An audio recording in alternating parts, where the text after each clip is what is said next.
Sumainyo ang Panginoon. At sumaiyo rin. Ang mabuting balita ng Panginoon ayon kay San Lucas. Papuri sa iyo, Panginoon.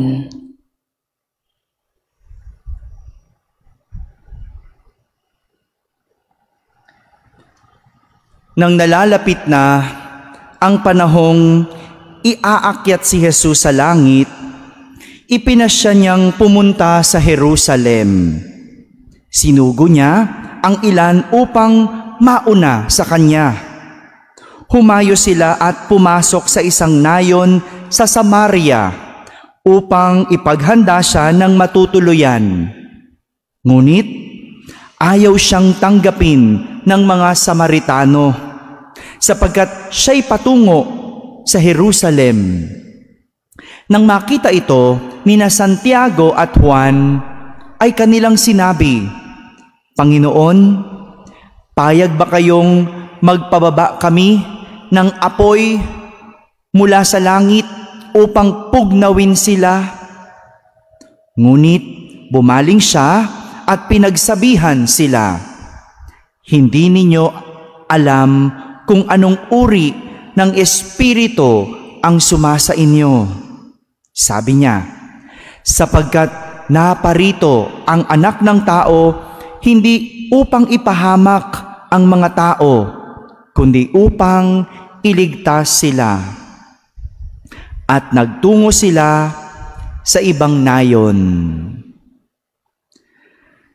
Mga kapatid, ang mabuting balita ng Panginoon. Pinupuri ka namin, Panginoong Hesukristo. Magandang gabi po sa inyong lahat. Sa galit, lumalabas ang tunay na ugali. Ito po ang naipakita ng mga alagad ni Jesus sa mga taga-Samariang ayaw tumanggap sa kanila.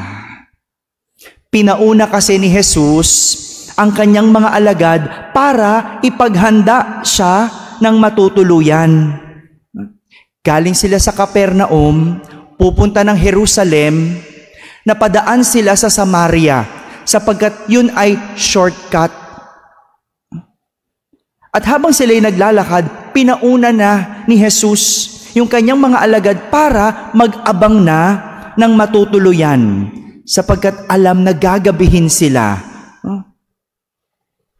Ngunit pagdating sa Samaria, hindi sila tinanggap dahil si Jesus ay tutungo sa Jerusalem. Alam niyo po, mayroong hidwaan ayon sa kasaysayan ng mga ninuno ng mga Hudyo at Samaritano, yung mga taga-Samaria. Kaya naman, iniiwasan nila ang isa't isa. Hindi pwedeng pagsamahin ang isang Hudyo at ang isang Samaritano. Si Jesus, isang Hudyo, dadaan sa Samaria. Yun ang problema. Pero hindi problema ni Jesus yun. Problema yon nung mga Samaritano na ayaw tumanggap kay Jesus sapagkat meron silang dalang galit sa mga Hudyo. Ang problema, si Jesus, isang Hudyo, walang dalang galit. Kaya kaya niyang dumaan sa Samaria. Hindi ba? Pag ikaw may kagalit at dadaan ka sa tapat ng bahay nila, anong gagawin mo? Iiwasan mo, di ba? Kahit na umikot ka, gagawin mo. Huwag ka lang dumaan sa lugar ng iyong kagalit. Pero wala kasing dalang galit si Jesus. Hindi kasi siya nagagalit. Pero itong mga Samaritano, galit. Wala namang kinalaman si Jesus sa kasaysayan ng mga ninuno nila. Pero may bitbit na galit ang mga Samaritano. Kaya hindi nila tinanggap at pinatuloy si Jesus. Sa totoo lang po, mahirap ang may kagalit o kaaway. Pero ang mas mahirap, yung nagagalit ka o inaaway mo ang isang tao, pero yung kagalit mo o inaaway mo, wala namang problema sa iyo. Ayun ang mas masakit. Sinong kawawa? Sinong nahihirapan? Di ba? Yung may bit-bit na galit. Ang masakit pa nito, ikaw na galit, yung patuloy na gumagawa ng masama dahil lang sa bit-bit mong galit. Tingnan mo, no? Pinahirapan mo na yung sarili mong bit-bitin yung galit, yung kinagagalitan mo, walang kaalam-alam, walang problema, hindi nagagalit, pero ikaw nagngingit-ngit. At ang mas masama, patuloy kang nag-iisip ng hindi maganda. Katulad na lang ng mga Samaritano, sa galit nila sa mga Hudyo, pati si Jesus, dahil Hudyo, damay. Diba ganon minsan? Kapag tayo galit, lahat nadadamay. Away ng pamilya, hindi ka naman kasali, nagagalit ka rin.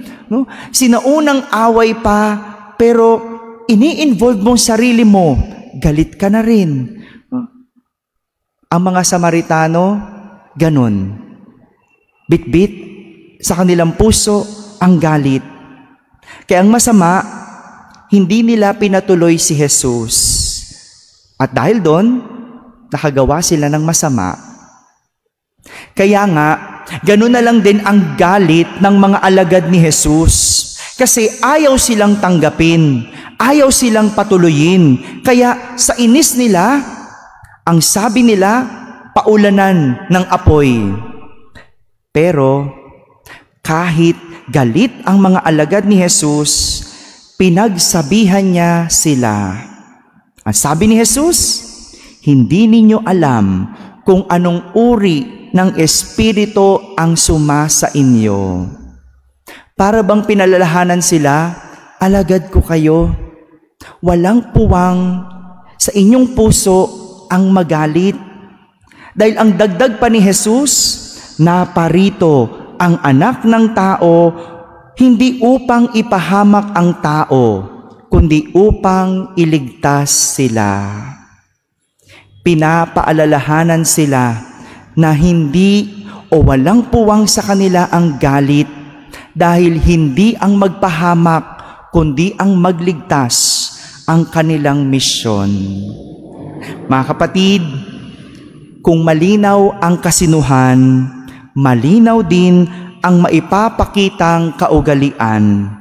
Dahil hindi dahilan ang iyong galit para magpakita ng ugaling pangit. Amen.